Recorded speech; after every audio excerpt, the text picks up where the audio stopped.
A whole debate around cannabis.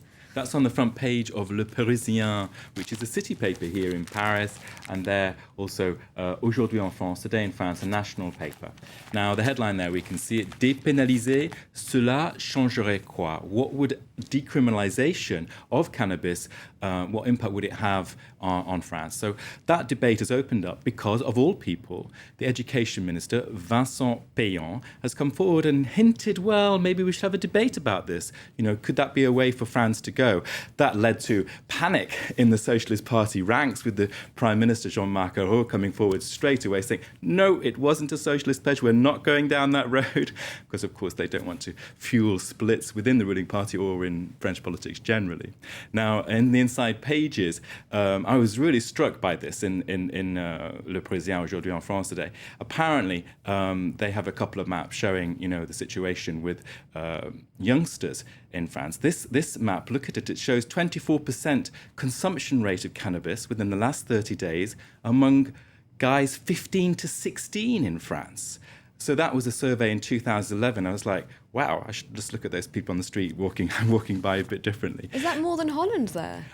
It's big, but what's happening, of course, is that France is among the strictest countries in terms of an outright ban on legalisation. So, of course, there are elements for debate there. Now, also in that paper, Le Parisien Aujourd'hui en France is saying this is not a good way for the government to go. It's explosive.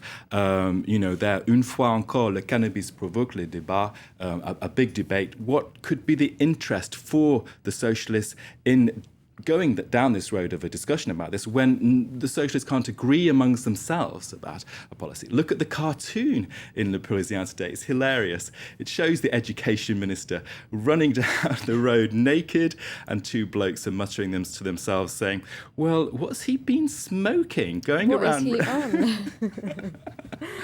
Wow, okay. Now, it's also in Le Figaro. I guess they're relishing an opportunity to criticise the socialists. Well, it's from day to day, isn't it? And so, of course, it's the front page news. We've got a picture of, on the front page, of Jean-Marc Ayrault, the Prime Minister, and behind him, that man himself, the Education Minister, Vincent Payon. Now, the Le Figaro has got an editorial this morning saying, which is entitled Auberge Espagnole. And of that that's a movie in France, a hit movie, and it talks about young people going off to Spain and being thrown together. So the translation for Auberge Espagnole for us in English would be potluck, or like a potluck supper.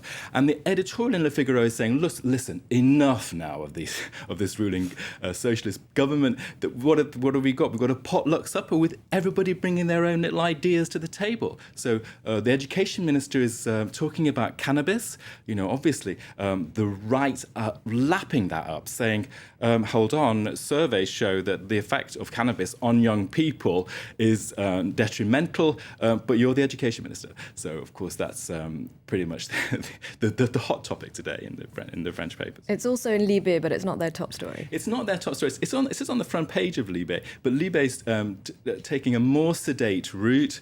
There you can see La Révolte des Musées. The French, of course, love their little revolutions. They've had 5 in their history, and from time to time they love to go on strike and have a bit of a revolt. So that captures the eye of the Libé reader. The museums have written, which the museums are Le Louvre, the Musée d'Orsay, the Pompidou Modern Art Centre. They've written to the culture minister to say, no, we don't want this tax, a proposed tax, which would factor in artworks in someone's wealth, a person's wealth. So let's say you own a piece of art that's worth more than 50,000 euros, then you'd have to declare that. And that would go as a lump, join the lump sum of your acquired assets and wealth. And so that would be subject to tax, what's known as the ISF tax. Now, Libé, in its inside pages, and its editorial, is saying, well, this ostensibly is a good measure. It's about social justice. It's about redistributing income. There we can see a look at the inside pages of Libé this morning.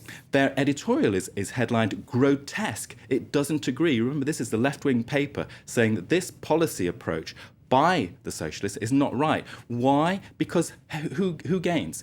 The tax would not bring in much income, but it could harm France's property market. So, of course, that's a big deal for the French, which are high up in the sort of luxury branding art stakes. Okay, thank you very much, Nicholas, for running us through the French newspapers.